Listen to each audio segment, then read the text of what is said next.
Kita sembari menunggu Mbak Ana yang seharusnya memandu acara malam ini. Pertama-tama saya menyampaikan banyak terima kasih kepada teman-teman, terutama kepada Bang Hasan Aspahani yang sudah meluangkan waktunya untuk acara malam ini, malam di mana kita mengenang Hairil dengan tema spiritualitas Hairil. Nah, teman-teman, sebelum jauh kita membaca Hairil, saya akan sedikit membaca biodata pemantik diskusi malam ini, yaitu Bang Hasan Aspahani. Beliau adalah penyair Indonesia yang lahir di Kutai, Kartanegara, Kalimantan Timur. Bang Hasan tahun 2016 menerima anugerah Hari Puisi Indonesia atas buku kumpulan puisinya Pena Sudah Diangkat, Kertas Sudah Mengering. Bang Hasan juga sudah menerbitkan sejumlah buku, di antaranya ya, Aku Lari, Buku Umulan Saja, Luka Mata, Avarum, dibakar ya. Dan sebuah buku paling menarik, buku biografi yang sangat penting untuk dibaca, yaitu buku sosok yang akan kita bicarakan malam ini, yaitu biografi Hairil Anwar. Saat ini Bang Hasan sedang mengelola dan sekaligus memimpin sebuah jurnal majalah sastra ke mata puisi. Nanti linknya bisa saya bagikan di grup Selasa. Nah, kawan-kawan, tanpa berpanjang lebar, kita langsung masuk ke tema malam ini, diskusi malam ini, dengan tema spiritualitas Hairil. Kita tahu Hairil dengan segala frase selama ini yang melekat dalam benak kita, si Hairil binatang jalang, kemudian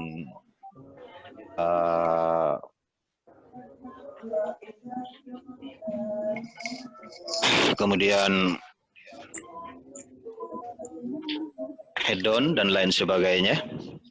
Tetapi Hairil dengan puisinya yang terutama di kalangan kritikus, sebagian kritikus sastra, pengkaji sastra, spiritualitas Hairil nyaris ya, mungkin ada tapi nyaris sedikit puisi yang sangat dalam dari Hairil tentang hubungannya dengan Tuhan, misalnya seperti yang tergambar dalam doa, puisi dalam doa, kemudian di masjid. Sedikit untuk mengawali hal itu, mungkin saya akan mengawalinya dengan puisi doa yang kemudian nanti akan dilanjutkan oleh Bang Hasan. Doa kepada pemeluk teguh. Tuhanku, dalam termangu, aku masih menyebut namamu. Biar susah sungguh, mengingat kau penuh seluruh. Cahayamu panas suci, tinggal kerlip lilin di kelam sunyi. Tuhanku, aku hilang bentuk, remuk. Gimana? Tuhanku, aku mengembara di negeri asing. Nah, demikian puisi Hairil. Selanjutnya silakan waktu dan tempat Bang Hasan, dipersilahkan. Kan lu nggak ini sih, nggak record nih. Cilin. Video kan tuh Bang? Halo. Iya. Mana ini? Mulai ya. Silakan. Sebelum dimulai barangkali Bang Mos bisa di-mute suara teman-teman juga. Iya, di-mute aja. Iya, oke. Kita menyimak biar khusyuk. Baik, terima kasih tadi Mas Mahwi sudah memperkenalkan sedikit tentang saya, tapi saya kira itu cukup.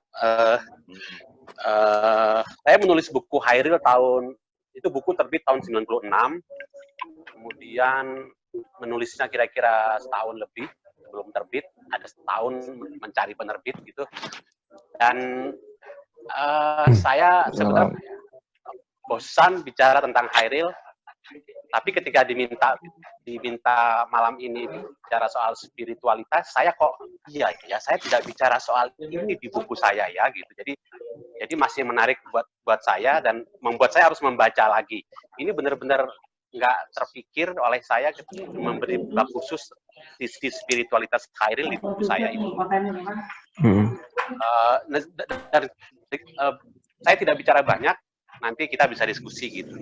Nah, saya ingin, kita sedang membicarakan seorang tokoh yang hidupnya pendek, masa berkaryanya cuma 7 tahun dan hanya menghasilkan kira-kira 70 puisi, tapi ini orang punya sisi pribadi yang kompleks banget, yang multifaset sekali gitu. Kita bisa melihat dia sebagai penyair yang hebat, ya bisa melihat dia sebagai orang yang meninggalkan kehidupan yang nyaman, memilih hidup berantakan di masa Jepang di Jakarta. Dia berasal dari kelas atasnya Hindia Belanda, tapi bisa masuk ke orang-orang yang bukan golongan dia gitu. Dia kemudian orang yang cerdas, tetapi memilih tidak bisa untuk bekerja di kantor. Bagi dia pilihannya banyak, gitu, bisa bekerja di mana saja kalau dia mau gitu, dengan koneksi amannya aja deh, seorang Syahrir yang Perdana Menteri gitu kan. Tapi dia memilih untuk hidup bebas sebagai seniman karena itu pilihan yang sadar sejak umur 15 tahun. Nah, spiritualitas sekali lagi hanya satu sisi dari seorang Hairil gitu. Kalau saya mau patuh pada arti kata spiritualitas itu berasal dari istilah psikologi ya. Definisinya begini, spiritualitas itu adalah sumber motivasi dan emosi pencarian individu yang berkenaan dengan hubungannya dengan Tuhan. Sorry, saya agak terganggu dengan obrolan. Bang, ini teman-teman yang sedang ngobrol mohon dimut. Oke, teman-teman mohon maaf, minta waktunya untuk saya akan berpegang, oke, saya akan berpegang pada definisi itu. Supaya saya nggak kemana-mana gitu. Jadi spiritualitas itu berbeda dengan religiusitas, kan, gitu. Berbeda dengan religiusitas, tapi malam ini mungkin nanti saya akan nabrak-nabrak, agak merancukan antara spiritualitas dengan religiusitas gitu. Nah, bahan pembicaraan kita ya, apalagi kalau bukan pajak-pajaknya dia. Tadi Mang Wi sudah. Teman-teman mohon maaf, yang ada suara di rumah itu dihilangkan dulu. Terganggu sekali. Di ini aja Bang Mus. Siapa itu? Bisa. Maaf Bang Hasan. Bang Mus, halo. Yang tidak memut itu. Teman-teman, aduh siapa yang nggak memut? Siapa ya? Halo Alfa. Oke. Udah Saya lanjut ya. Sampai mana ya? Oke. Kita bicara spiritualitas dan bahannya nggak ada lain kecuali sajak-sajaknya Hairil karena kita bicara soal seorang penyair gitu. Dan mungkin ada beberapa tulisan atau artikel yang bisa kita rujuk dalam konteks pembicaraan kita soal spiritualitas seorang Hairil Anwar gitu. Nah, tadi saya akan ulangi sedikit bahwa mungkin akan tercampurkan antara religiusitas dengan spiritualitas yang ingin kita bicarakan gitu. Saya memahami religiusitas sebagai simpel aja, ekspresi kesalehan seseorang. Sajak-sajak religius adalah sajak-sajak menunjukkan kedekatan dengan Tuhan atau bahkan mempertanyakan soal keimanan, itu juga termasuk religius. Nah, sementara spiritualitas adalah kata kuncinya adalah pencarian, kemudian kekuatan di luar dirinya yang yaitu Tuhan begitu, dan mencoba mengkoneksikan atau menghubungkan diri dengan kekuatan yang ada di luar yang dicarinya itu. Ada sisi transendensi lah pada spiritualitas itu. Nah, uniknya adalah kalau saya baca ulang sajak Hairil itu dari 70 itu mungkin hanya ada 4 sajak yang bisa kita lacak apa namanya, Hairil di situ menunjukkan ekspresi spiritualitasnya gitu. Nah, Hairil mengekspresikan banyak hal dalam sajaknya.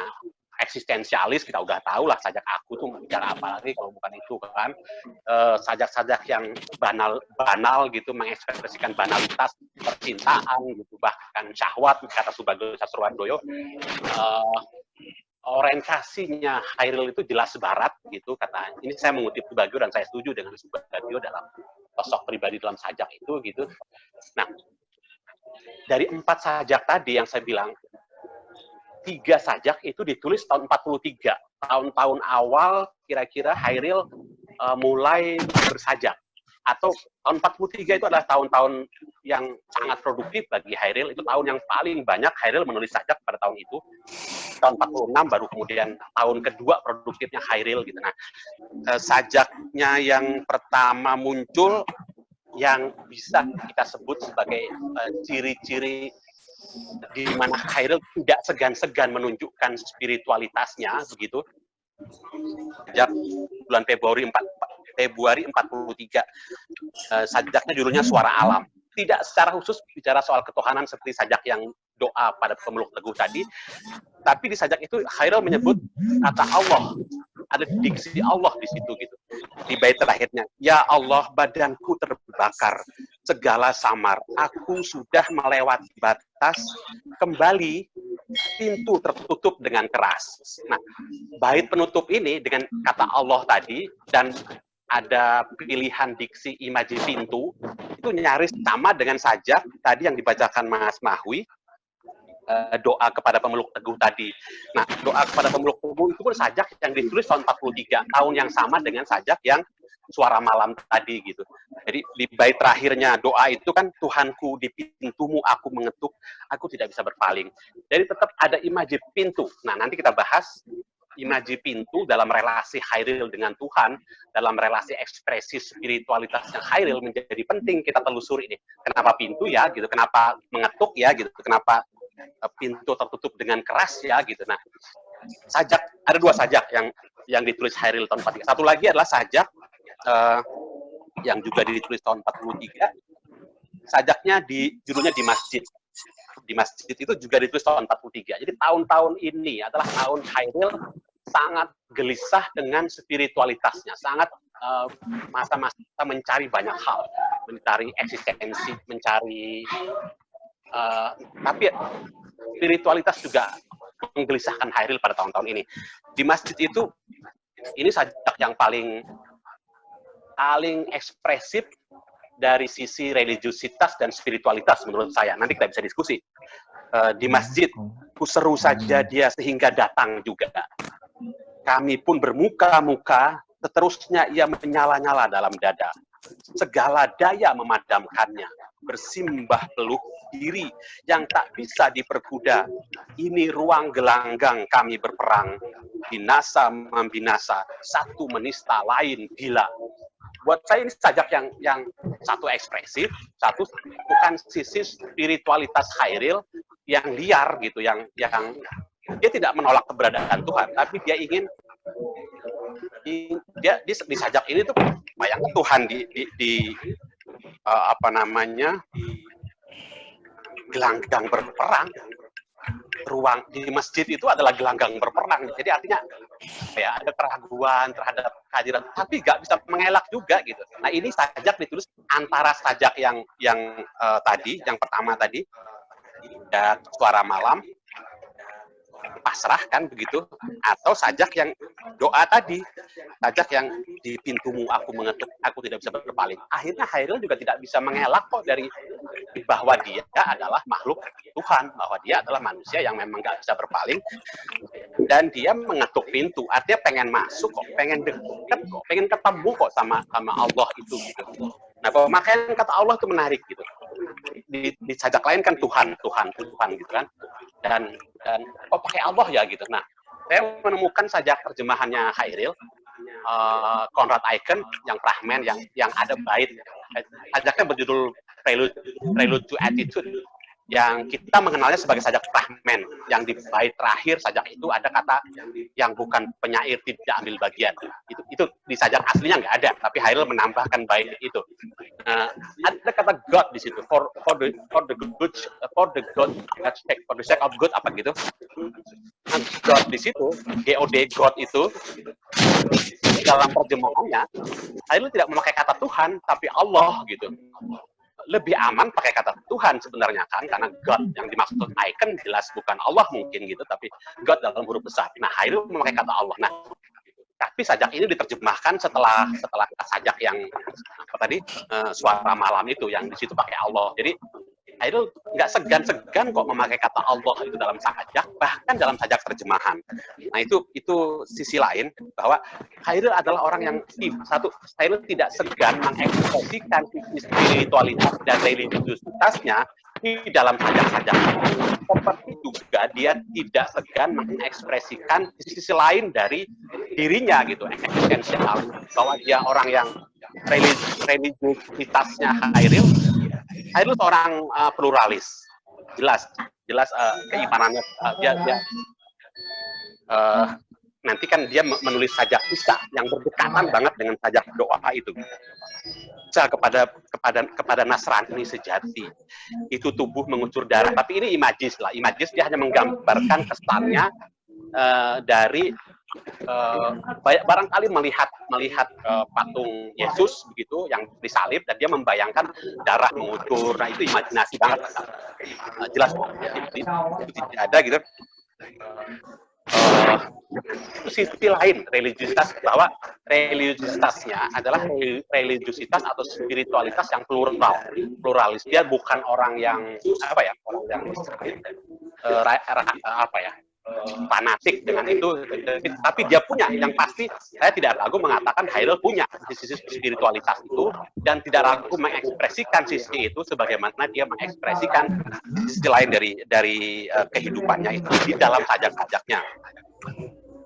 Oke, itu 3 sajak yang bisa saya baca, yang mungkin di situ kita bisa menemukan bahwa yang saya bilang tadi, apa yang mau kita diskusikan malam ini, bahwa Hairil memang punya sisi religiusitas dan tidak ragu mengekspresikan itu. Tapi dari 70 sajak, 3 itu kan dikit kali kan. Bukan ekspresi utamanya Hairil, bukan proyek utamanya persajakan Hairil mengekspresikan religiusitas itu. Kemudian ada satu sajak lagi yang menarik terkait itu, sajak tahun 47, 4 tahun kemudian. Setelah tahun 43, setelah sajak doa itu, saya tidak menemukan sajak lain yang dengan tegas bisa kita anggap sebagai ekspresi dari spiritualitas dia. Nah, sajak yang Sorga tahun 47 itu kadang sering disebut sajak spirit religius karena menyebut Masyumi dan Muhammadiyah. Kan jarang-jarang ada sajak yang menyebutkan lembaga agama. Judulnya pun Sorga judulnya kan.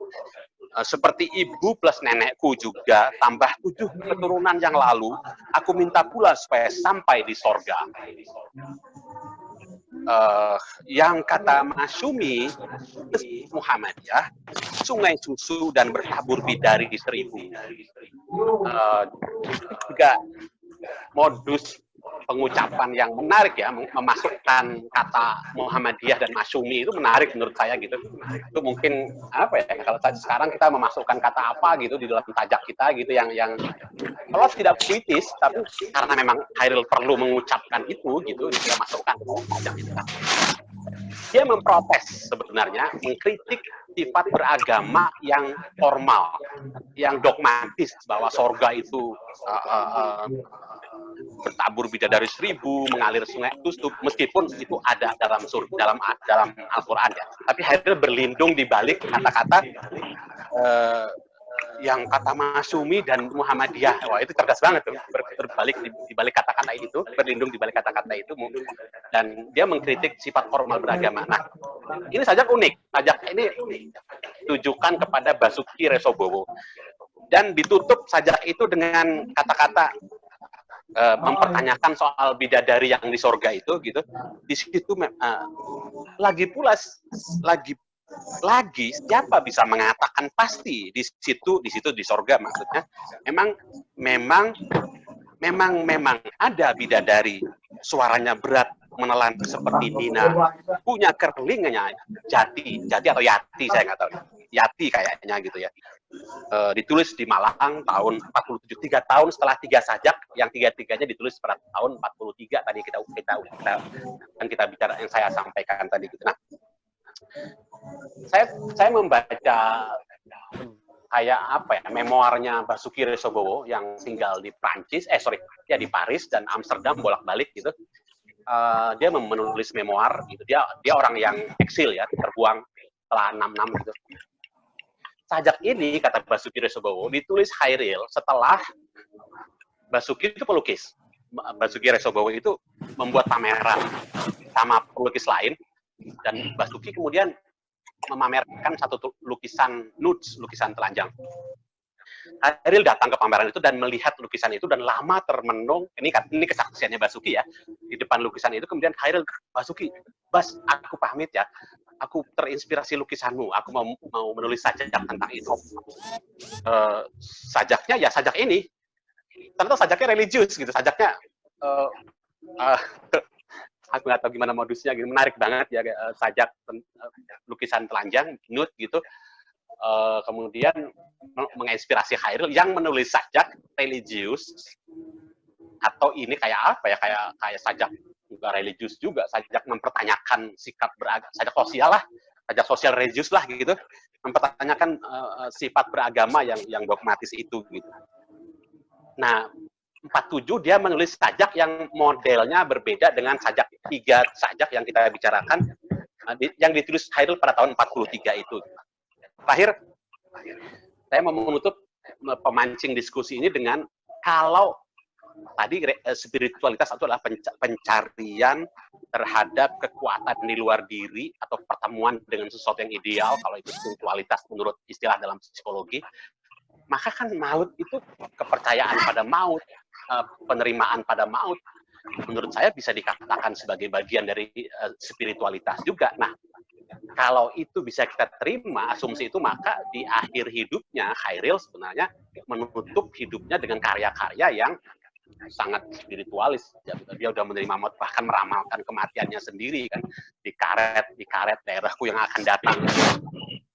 Atau ada satu bait yang terkenal, hidup adalah menunda kekalahan gitu kan. Apa kekalahan itu? Ya maut, ya menerima maut, mati dah. Dan Hairil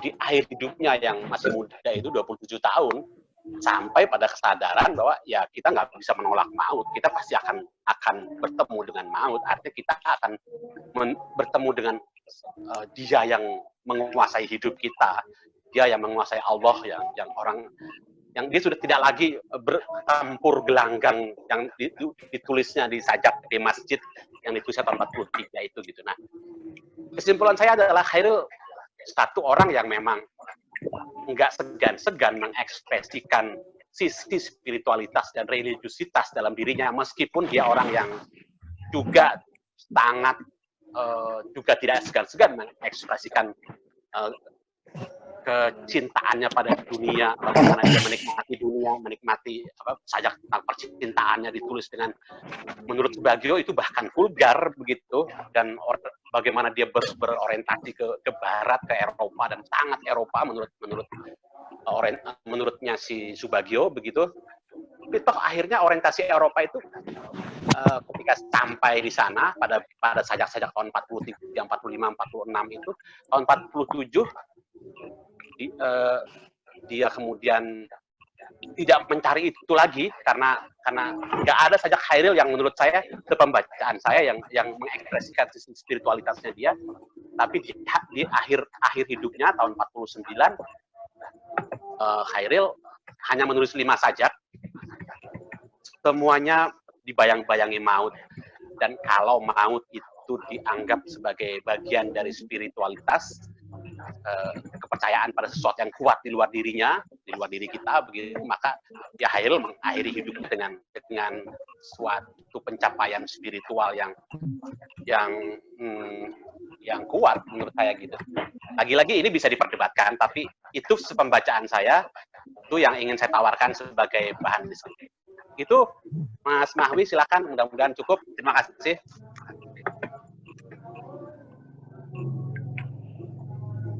Silakan Mas. Masih mute itu. Mas Mahwi mute. Hidupin dulu. Oke, Bang Hasan, terima kasih ulasan yang sangat menarik pengantar diskusi malam ini. Tapi sebelum beranjak ke acara berikutnya, saya mohon maaf teman-teman yang selama acara berlangsung mohon di-mute acara HP-nya, suaranya, karena berisik sekali. Nah, Bang Mus, halo, saya kembali dulu ke Mbak Ana. Sudah bisa bergabung, Mbak Ana? Oke, Bang Mus? Ya, oke. Mbak Ana sudah bisa bergabung kayaknya.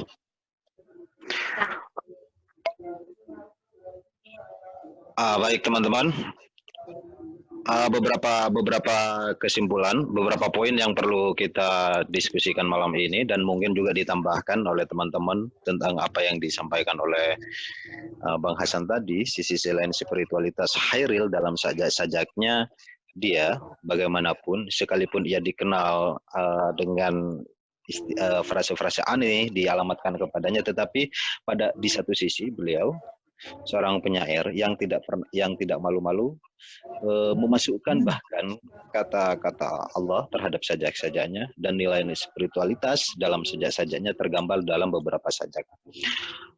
Nah, barangkali sebelum teman-teman juga menambahkan atau menanggapi apa yang disampaikan oleh Bang Hasan, pertanyaan mendasar saya, mengapa suara-suara religiusitas dalam puisi-puisi Hairil Anwar jarang mendapatkan tempat apresiasi di kalangan sastrawan gitu ya? Itu pertanyaan dasar. Polemik lebih cenderung pada puisi-puisi Hairil Anwar yang agak ekspresif dan di luar nilai-nilai ketuhanan. Oke, teman-teman silakan. Siapa yang menanggapi? Tanya atau mau menambahkan?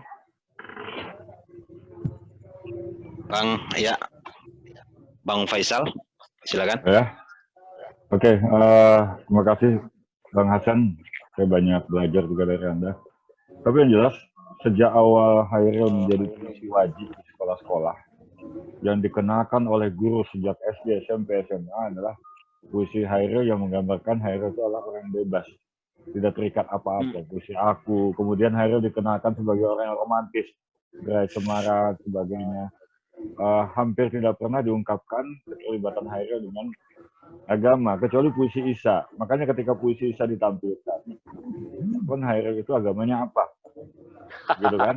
Karena memang tidak pernah dikenalkan oleh pengajar itu. Bahkan saya masih ingat waktu jadi mahasiswa dulu, tidak pernah menganalisis puisi Hairil kecuali puisi Hairil yang terkenal, doa misalnya.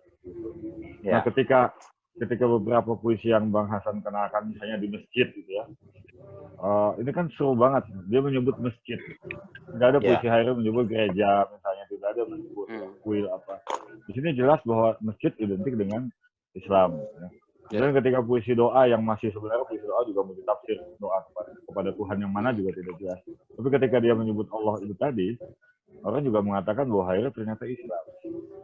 Nah, sebenarnya perlu juga tanpa harus kepentingan apa-apa. Sebenarnya agama Hairil apa? Gitu. Tapi kita tidak harus memastikan itu bukan urusan kita. Tapi dari karyanya kita lihat bahwa Hairil sebenarnya sedang mempelajari banyak agama dari puisinya, terlepas dari dia lahir sebagai apa dan dia meninggal sebagai apa. Itu yang saya temukan. Nah, yang menariknya adalah bahwa di usia 27 tahun, ketika dia wafat, orang hanya mengenal Hairil sebagai penyair yang bebas, yang menerobos segala ikatan, itu bahasa-bahasa pengajaran. Jadi saya pikir saatnya lah kawan-kawan memasang puisi-puisi Hairil yang terkait dengan religius itu. bukan sekadar di buku yang hasil penelitian disimpan, tapi pasanglah dia menjadi postingan di media sosial bahwa Hairil juga punya puisi-puisi itu, gitu kan. Kita kan tidak punya penyair religius selain Jawawi Imron misalnya, yang identik dengan religius ya. Katakanlah Ustadz jadi penyair, atau seperti Mustafa Bisri. Kita tidak berani mengatakan Rendra itu Ustadz, walaupun dia bicara tentang Nasrani juga ada. Nah, jadi perlu kawan-kawan, kalau ingin mengangkat sisi religiusitas Hairil adalah tampilkan sekarang puisi-puisi Hairil yang dikatakan religius itu. Bagi kami yang Muslim misalnya, kami tidak akan menampilkan puisi Isa, oke kita tampilkan puisi masjid. Hairil juga bisa bicara masjid.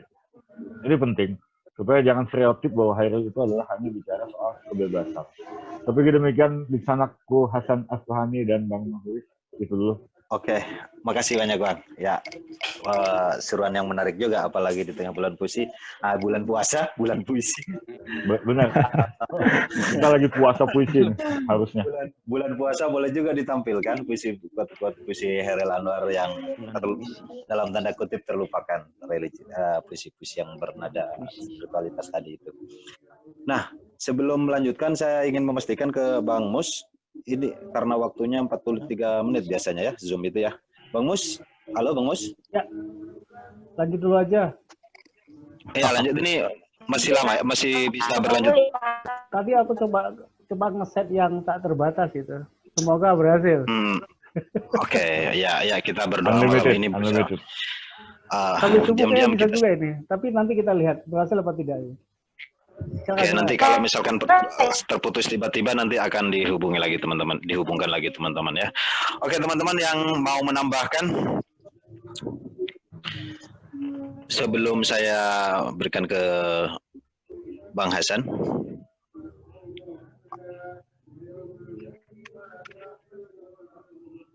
Bang Faruk barangkali, atau Mbak Rosda, Mbak Rosida.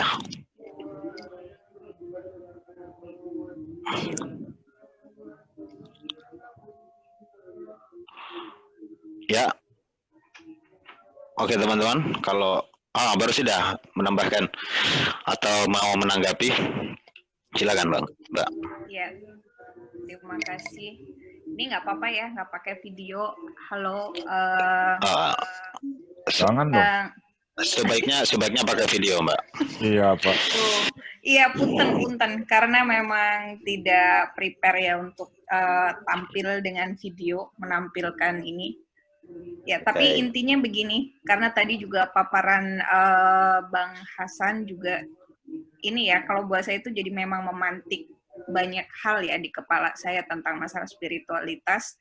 Tapi memang untuk yang Hairil Anwar, saya sependapat dengan Bang Faisal tadi, bahwa memang selama ini ternyata yang lebih terartikulasi di dalam pengajaran sastra itu memang yaitu tadi sosoknya Hairil sebagai eksistensialis, kemudian sosok yang lebih ekspresif, dan hal ini memang jarang terperhatikan.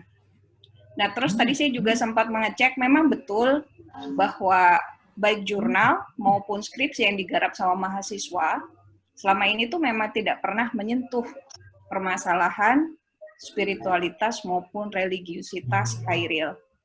Jadi saya kira ini makanya jadi memantik juga supaya saya juga jadi paham. Mungkin Bang Hasan bisa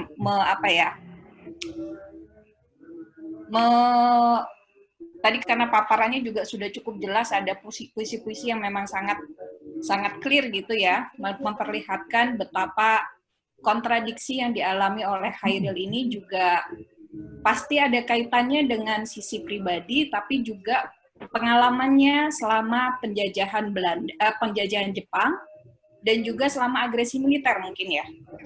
Nah, tapi saya juga belum begitu banyak mungkin Bang Hasan bisa mengeksplorasi lebih banyak bagaimana peranan Hairil Anwar dikaitkan dengan masa agresi militer.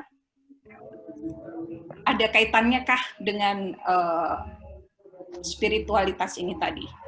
Terima kasih.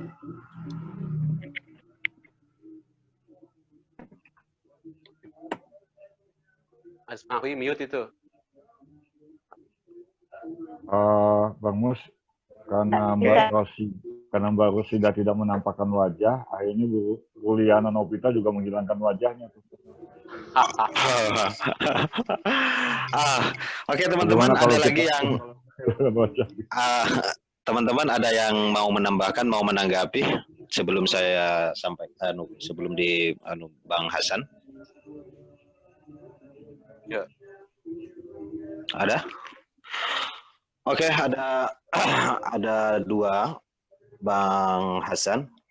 Kalau Bang ada dari Bang Yus tentang kita lebih mempopulerkan lagi, lebih mempublikasikan lebih banyak lagi puisi-puisi spiritualitas Khairil dari apalagi di bulan puasa ini.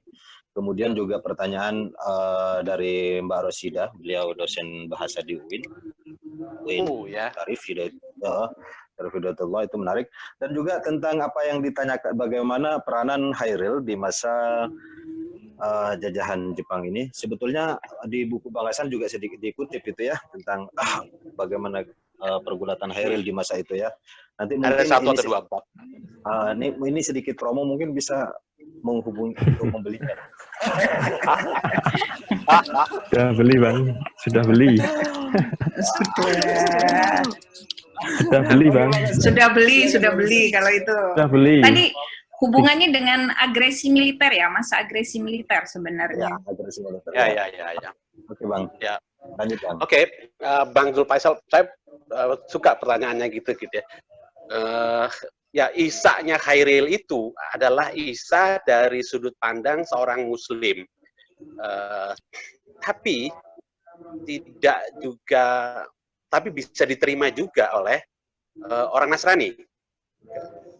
Kan juga dipersembahkan kepada Nasrani sejati kan gitu. Tidak ada yang tidak cocok. Saya dapat cerita dari Mas Joko Pinurbo, Mas Jokpin, bahwa itu sajak sering banget dinyanyikan di gereja, di kor gitu, jadi lagu gereja, liriknya itu dan jadi lirik lagu yang bagus begitu. Saya nggak tahu gimana. Tapi Mas Jokpin pernah, gimana Mas lagunya Mas dinyanyiin sama Mas Jokpin? Wah, ya saya pengen tahu aja gitu. Artinya sajaknya Khairil, konteks pembicaraan spiritualitas itu menjadi universal ketika dia menggarap Isya itu gitu. Dan sajaknya yang lain pun doa misalnya atau di masjid tinggal ganti di gereja kali gitu jadi universal juga gitu. Tapi Khairil jelas orang Muslim.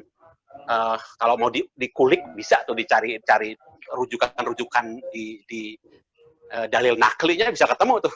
Khairil bisa ketemu dalil naklinya ketemu tuh gitu. Kayak surga mengalir susu dan 1000 bidadari itu kan bisa ketemu dalil naklinya itu gitu. Jadi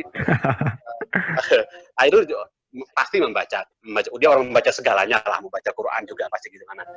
Ya, memang jarang dikulik dan saya sendiri tadi memulai dengan pernyataan permakluman bahwa di buku saya pun saya lupa menggarap soal religiusitas Khairil, spiritualitas ini karena keasikan dengan sisi lain yang memang asik dikulik dan banyak dan selama ini jadi mitos gitu. Jadi buku saya itu kayak mencari fakta tentang apa yang selama ini dijadikan mitos pada Khairil. Ini loh ada buktinya loh memang Khairil begini karena ini, Khairil begini karena ini gitu. Nah, kalau gitu bikin buku jilid 2-nya, Bang. Nanti aku beli lagi. Waduh, edisi revisi nanti.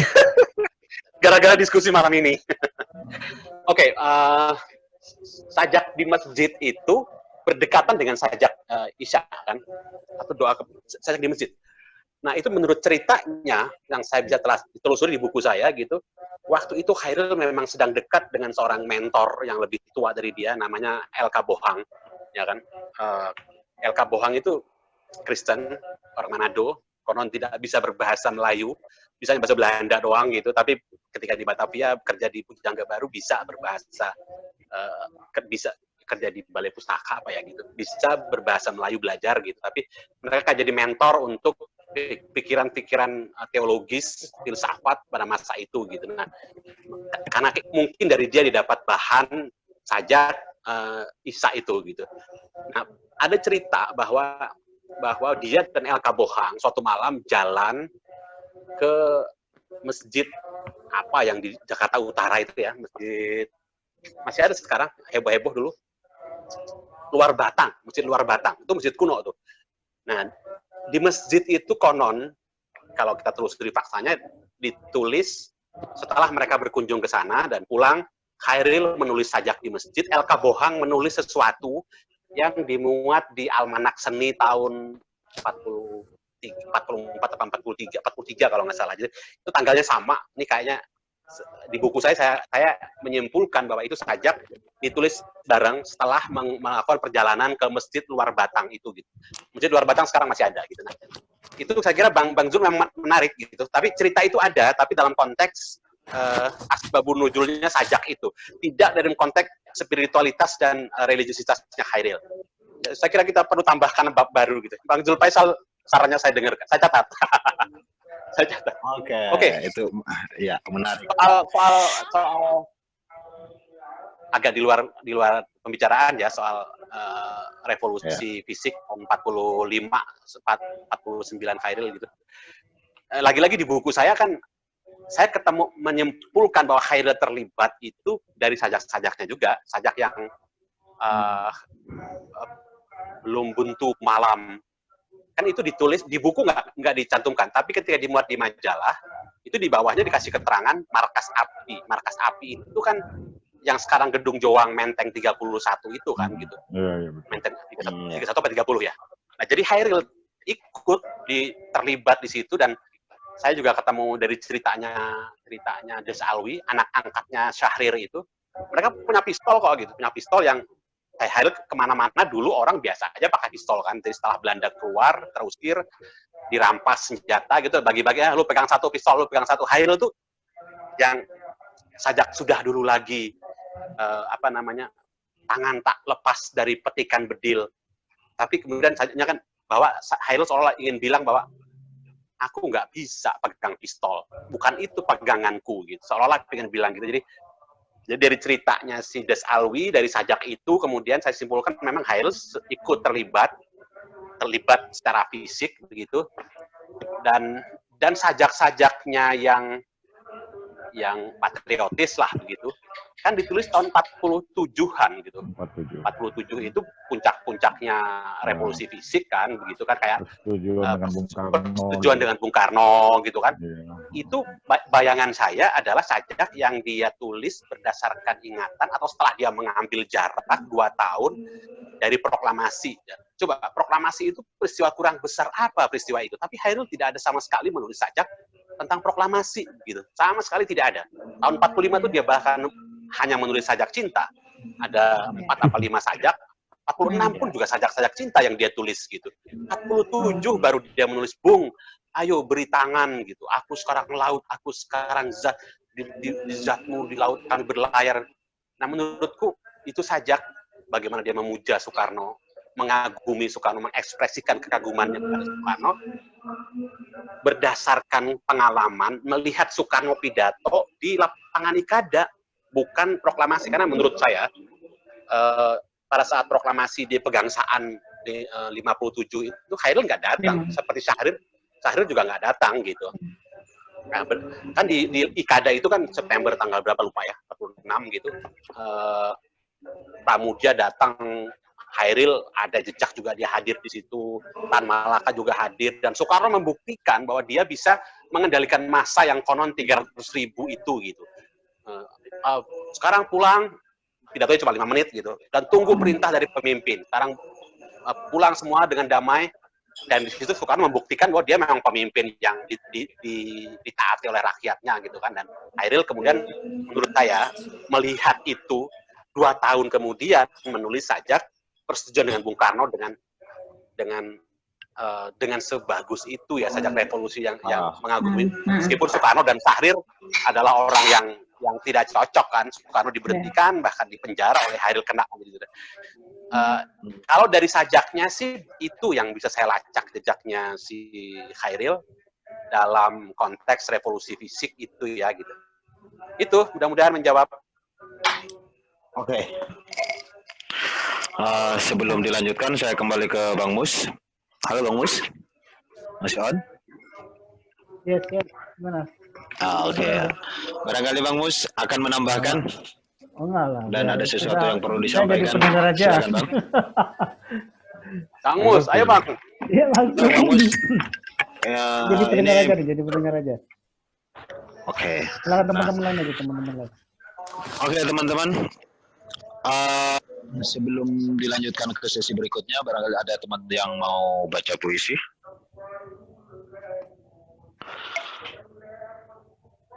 Ada Mas Yusuf Aen, novelis. Ada Badrul Monir Al-Hair. Mbak Ana, halo.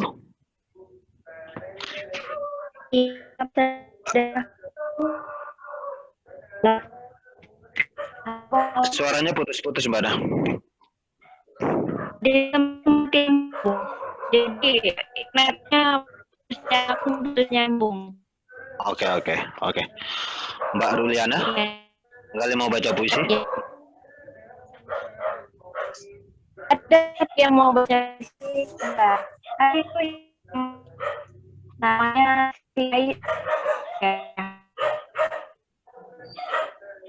Oke, Mbak Ana putus-putus.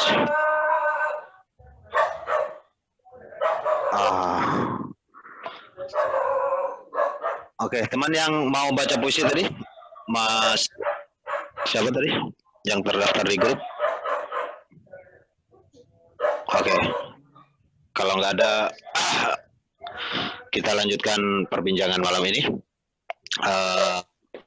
Bang Zul Faisal, Mbak Rosida, barangkali itu yang bisa disampaikan oleh Bang Hasan, dan semoga bisa menjawab. Kalau nanti masih ada tanggapan, ada tanggapan, Bang? Ya, jadi begini, Bang Hasan. Kita ini kan terlanjur menjadikan Hairil seorang besar gitu ya, sehingga kita bisa mengupasnya sedemikian rupa. Kalau saya lihat tahapan-tahapan itu di bawah sekitar tahun 43, 44 ke bawah tuh Hairil ada puisi-puisi religius. Kemudian ketika mulai masa kemerdekaan tahun 47, 48 dia mulai memperhatikan persoalan negara gitu ya, dengan Soekarno segala macam. Nah, sebenarnya ya, ini sekedar berandai saja. Seandainya COVID-19 ini muncul tahun 48, saya yakin Hairil juga akan mencipta puisi tentang COVID-19. Iya benar. Jadi sebenarnya sama aja nasibnya dengan kita seperti ini gitu kan. Mungkin kalau diteliti puisi-puisi Mahwi ketika tahun kapan, zaman Soeharto, maka semuanya nggak ada di Soeharto gitu kan. Ketika zaman ini nggak ada. Jadi itu tergantung musim ketika puisi itu tercipta. Yang tetap stabil dari Hairil adalah puisi romantisnya. Dia nggak tahu zaman apa puisi romantisnya muncul gitu. Sebenarnya puisi yang tematis tentang negara, tentang religi itu muncul hanya pada tahun-tahun tertentu. Nah, apakah seperti ini penyair? Saya pikir sama seperti itu. Gitu. Jadi dia akan bereaksi atas situasi sosial yang terjadi padanya, dia akan bereaksi atas situasi spiritual yang ada padanya. Tetapi ciri bahwa Hairil itu adalah pencinta sejati adalah puisi-puisi romantis. Ya, kita juga lihat Rendra, kapan Rendra marah-marah sama negara, kapan Rendra marah-marah sama ekonomi. Tapi dia tetap main dengan puisi-puisi romantisnya. Seperti itu. Nah, satu pertanyaan saya, Bang Hasan. Saya melihat ada beberapa puisi Hairil menyebut nama Mirat.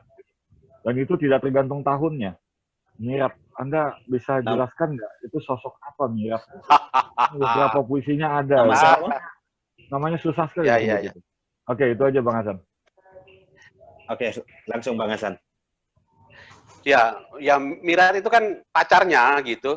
Kalau di buku saya kan saya menyebutkan ada 4 perempuan penting dalam hidup Mirat, hidupnya Hairil gitu.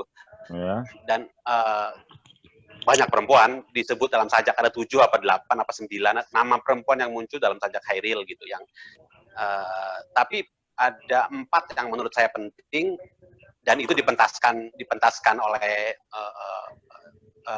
Titi Mangsa Foundation ya, Happy Salma gitu. Pentas itu gitu, dan perempuan-perempuan Hairil itu 4 perempuan itu gitu.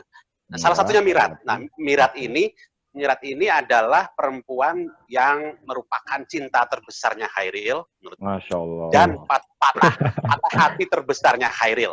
Patah hati terbesarnya Hairil, kegagalan terbesarnya Hairil. Jadi ada Ida Nasution. Ida Nasution itu cerdas, penting, pinter gitu, dan kemudian hilang gitu.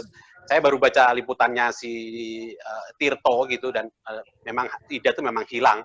saya tidak sempat menemukan beritanya di lokomotif memberitakan kehilangan Ida itu dalam perjalanan ke Bogor, ke Ciawi, hilangnya di Ciawi gitu.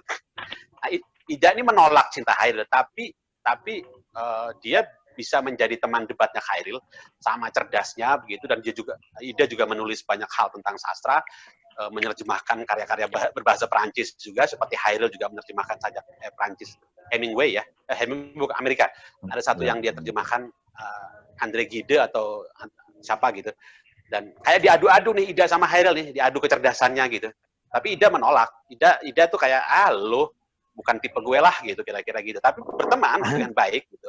Nah, pola hubungan Hairil sama Ida itu beda. Dari awal memuja-muja, tapi terakhir kan aku ingin bebas dari segala, juga dari Ida. Jadi Hairil akhirnya sadar bahwa Ida itu bukan perempuan yang harus dia dapatkan gitu. Tapi di awal-awal dia sangat memuja Ida kan.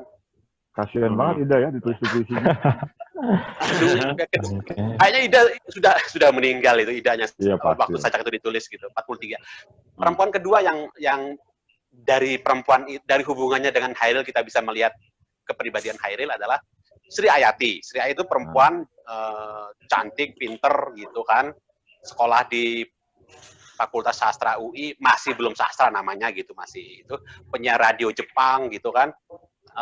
Katanya Yasin di buku saya tulis kan, kata Yasin kan, kalau pemuda pada saat itu tidak jatuh cinta sama si Sri Ayati, berarti dia lagi sinting tuh, lagi gila tuh gitu. Kalau orang normal pasti jatuh cinta sama Sri Ayati gitu kan. Atau kata Sri Ayati, gitu ya. Sri Ayati itu pernah jadi modelnya Basuki Abdullah kan, pernah ada dilukis Basuki Abdullah, cantik banget lah jadi model lah kan.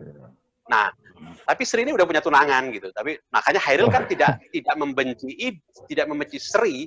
Sajak ada 2 atau 3 sajak Hairil tentang Sri. Terakhir kan Senja di Pelabuhan Kecil. Kali ini tidak ada yang mencari cinta. Ada juga Kelepak Elang, gitu kan. Tapi jadi Hairil tahu bahwa oke, aku tidak bisa mendapatkan Ida, tapi Sri, tapi aku tidak membenci Sri. Aku memaklumi bahwa Sri itu ya sudah orang yang akan menikah dengan laki-laki lain gitu. Nggak seperti Ida tadi gitu kan. Aku ingin bebas dari segala, juga dari Ida gitu. Nah, itu Sri Ayati itu gitu. Sri itu baik. Hairil datang ke rumah ya datang ditemenin ngobrol, dikasih makan begitu gitu. Yang ketiga kan si Sumirat. Nah, ini Sumirat ini yang Mirat itu menerima cinta. Paling banyak disebut itu. Cintanya Hairil, Sumirat ini orang yang dicintai oleh Hairil. Hairil pernah ketemu ayahnya, mungkin melamar begitu gitu, tapi kan cintanya ayahnya melarang Mirat berhubungan dengan Hairil kalau tidak bekerja. Cuman itu aja syaratnya sih, kerja aja gitu. Tapi Hairil sempat menyebut tunangan tuh, Bang. Hairil sempat menyebut tunanganku. Ya, segitu dekatnya buat Miratku, gitu. Tunanganku. Ekspresinya udah banal banget ya sama Hairil itu ya. Mulutku mencubit di mulutmu. Terlalu kita habiskan malam ini gitu. Udah kata sebagai udah gitu ya. Udah banal, udah syahwat gitu. Sajaknya udah. Nah, tapi itu tahun 46, 40 tuh 45, 46 tuh 44 itu 44. Puisi sajak putih 44. Nah, bahkan sajak yang terampas dan yang luput itu, sajak terakhirnya Hairil yang di karet daerah Gunung Akratan. Saya menemukan 5 versi sajak itu. Dimuat di 5 media yang berbeda dengan 5 judul yang berbeda-beda. Salah satunya adalah di bawahnya untuk Mirat. Bayangkan di sajak terakhirnya tahun 49 Hairil menulis 5 sajak, salah satunya adalah yang terampas dan yang luput itu sajak yang meramalkan kematiannya. Dia masih mengenang Mirat kok gitu. Tahun 46. Tapi di tahun 49 saja tahun terakhirnya Hairil itu. Jadi tapi di buku tidak muncul nama Mirat, tapi di 1 dari 5 terbitan sajak itu muncul, ada yang judulnya buat Mirat gitu, buat Mirat. Bahkan ketika dia menjelang maut pun dia masih mengenang Mirat, tapi di sajak lain kemudian nama Mirat dicoret. Bagaimanapun dia sudah punya Hafsah kan, istrinya yang memberinya seorang anak gitu. Yeah. Mungkin masih ada rikuhnya juga. Tapi bagaimanapun dia itu cinta terbesar dan patah hati terbesarnya Hairil gitu, ya memang benar Bang Zul, paling banyak sajak Hairil itu adalah sajak untuk Mirat, sajak cintanya ya, ekspresi. Betul, yang Mirat paling banyak itu. Ekspresi cinta dengan nama atau tidak, bahkan masuk ke dalam Mirat muda, Hairil muda, Mirat urut raba urut dada Hairil. Betul. Ya, yang tadi saya sebut, mulutku mencubit di mulutku. Waduh, udah ekspresinya udah banal banget sebenarnya gitu ya. Adukan giginya pada mulut Hairil gitu ya. Oke, sebelum jauh berbicara membicarakan tentang romantisme di Hairil, romantisme Hairil dengan Tuhan. Nah teman-teman, tadi ada yang akan membaca puisi. Saya langsung tunjuk aja, Muhammad Arifin. Silakan Bang, baca puisi. Ya, terima kasih Bang Mahwi dan Bang Hasan, Bang Zul. Ya. Saya akan bacakan satu puisi dari Chairil Anwar yang berjudul Senja di Pelabuhan Kecil. Senja di pelabuhan kecil, ini kali tidak ada yang mencari cinta. Di antara gudang rumah tua pada cerita. Tiang serta temali, kapal perahu tiada berlaut.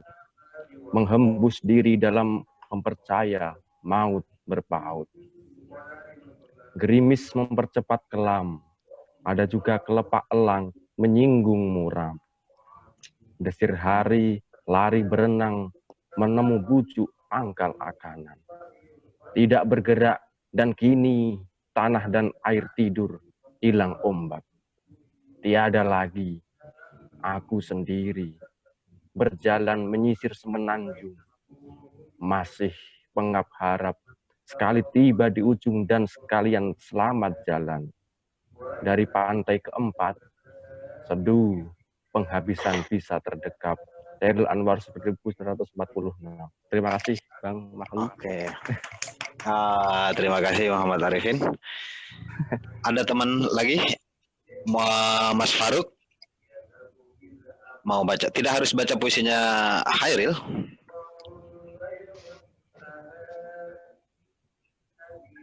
Oke. Mbak Ana sudah tersambung?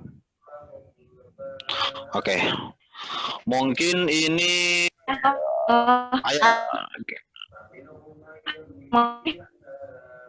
Iya, Mbak Ana. Dengar suara? Iya, tapi putus-putus. Ya, ini ringan macam di sini.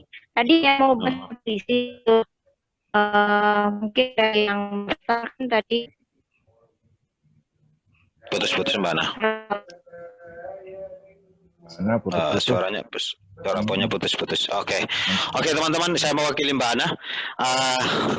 Ada yang lagi mau membaca puisi? Oke, sebelum kembali. Kalau bertanya boleh.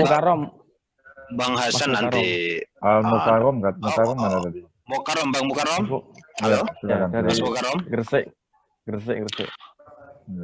Halo Mas Mukarom.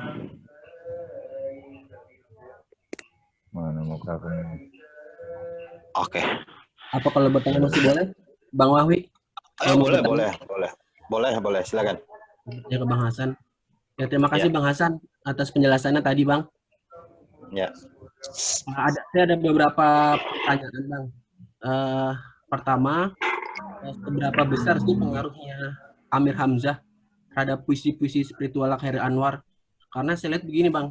Kayak ada, jadi beberapa puisinya spiritual Chairil itu seperti ada di bawah-bawah bayang-bayang puisinya Amir Hamzah. Misalnya, puisinya doa yang tadi sempat dibacakan itu, ya agak-agak mirip lah dengan sajak Padamu Jua Amir Hamzah terkait dengan imaji simbolik gitu ya.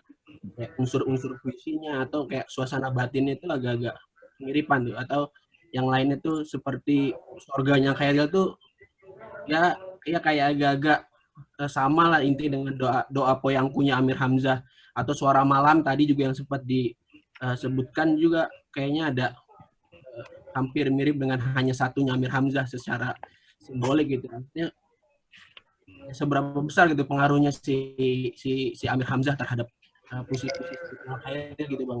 Nah, tapi uniknya dari beberapa puisi spiritual Hamzah itu di salah satu sajaknya dia menyebut Tuhan tuh bukan Tuhan atau Allah, tapi kekasih gitu, kayak lebih intim dan terasa mesra aja. Kalau Khairil kan baru sebatas Tuhan dan Allah gitu, tapi bukan berarti kalau menggunakan Tuhan dan Allah tuh jadi tidak religi gitu.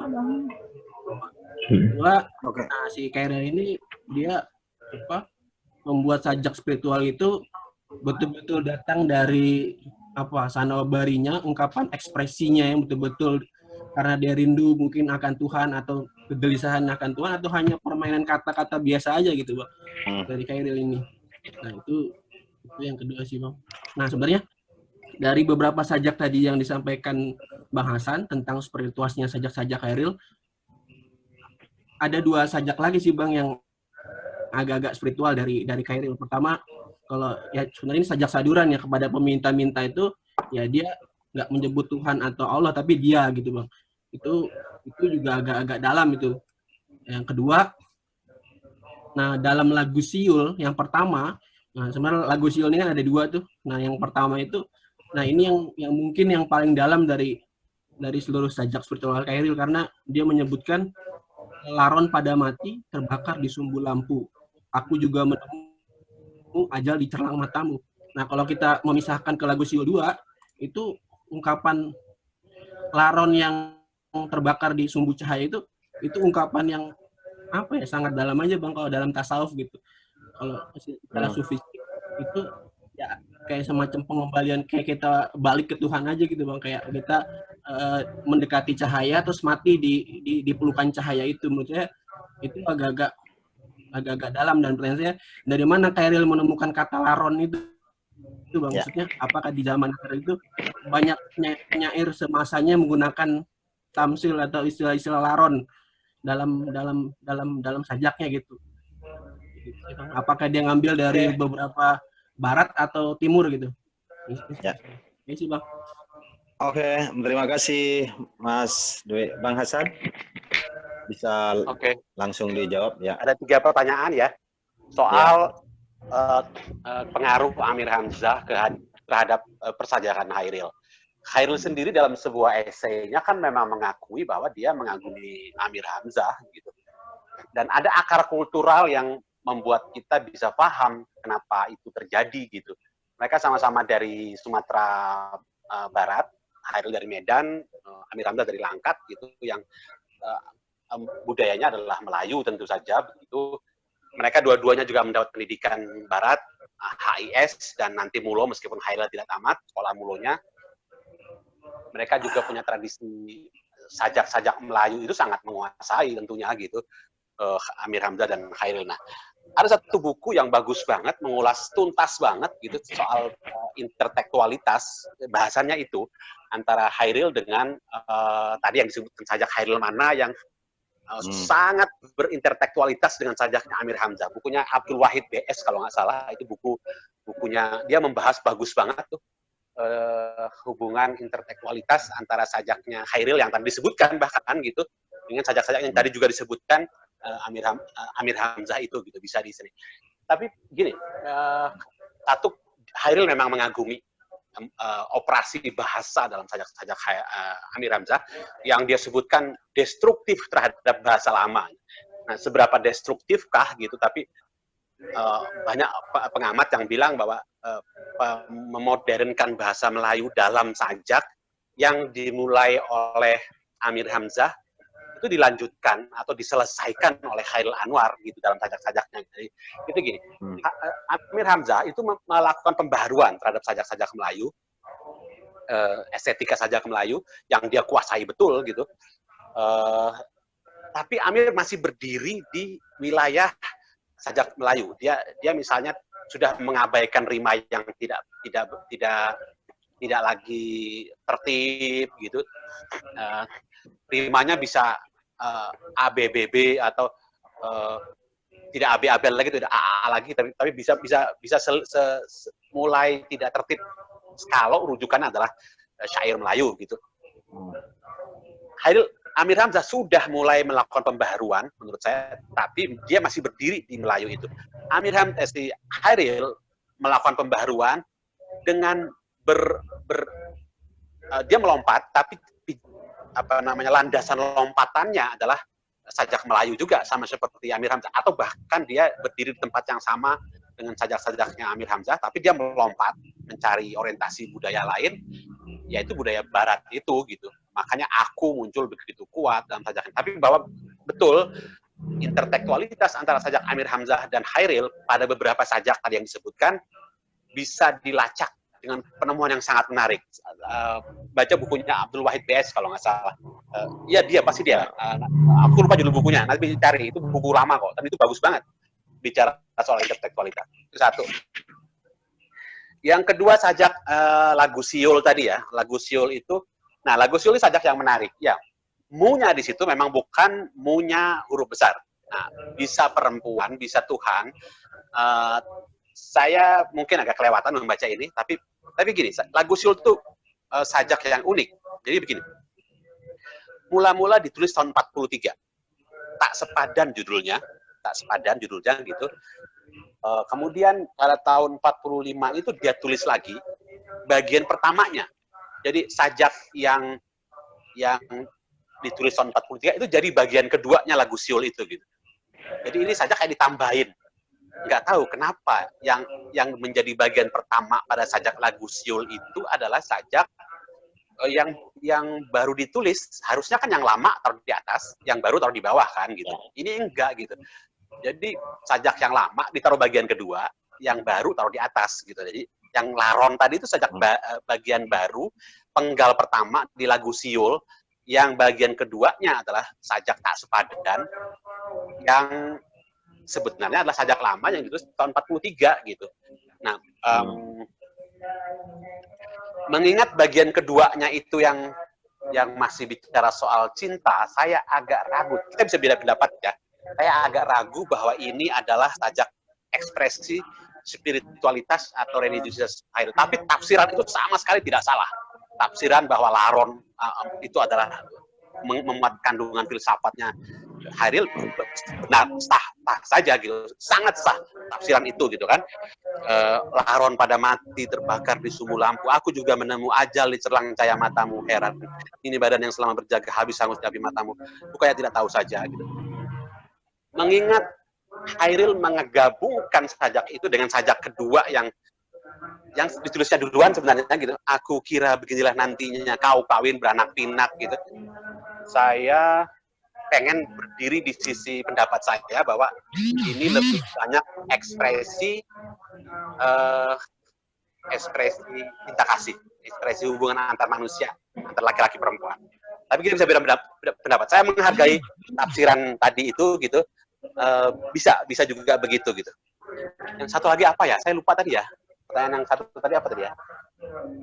Ada 3 tadi. Apa tadi ya?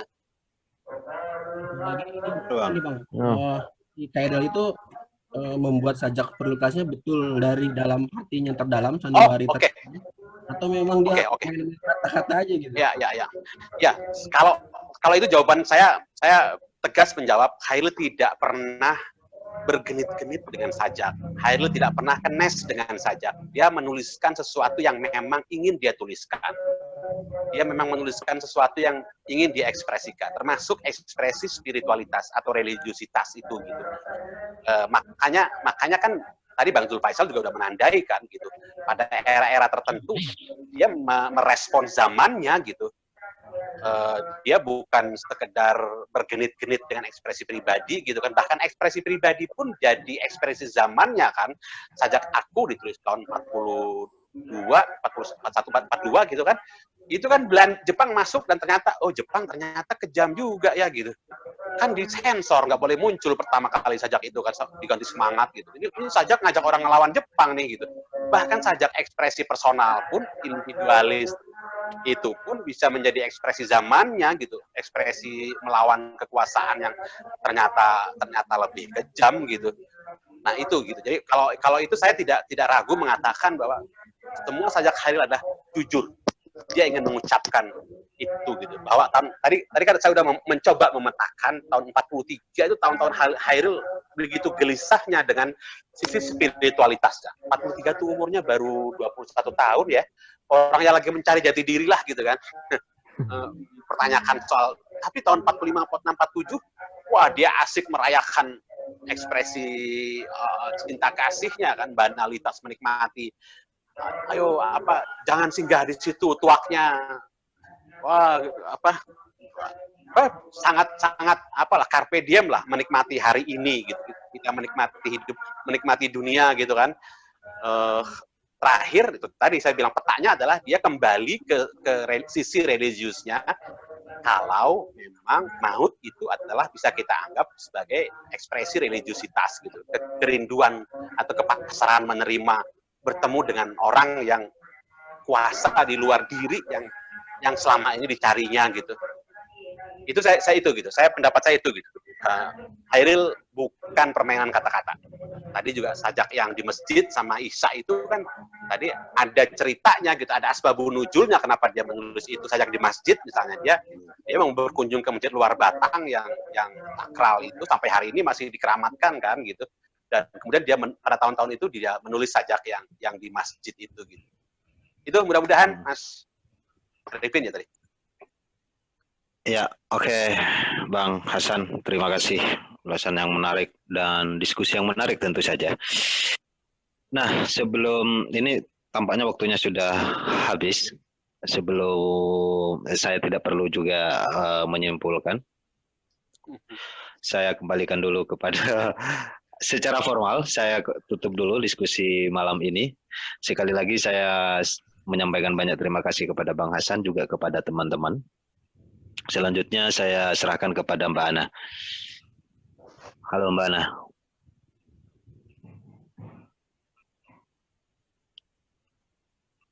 Atau mungkin teman-teman sebelum Mbak Ana muncul, silakan teman-teman mau baca puisi. Saya.